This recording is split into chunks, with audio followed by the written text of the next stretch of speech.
Meaning of grape.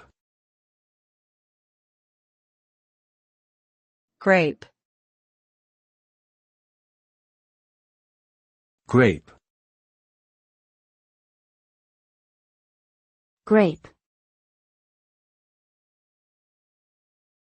Grape.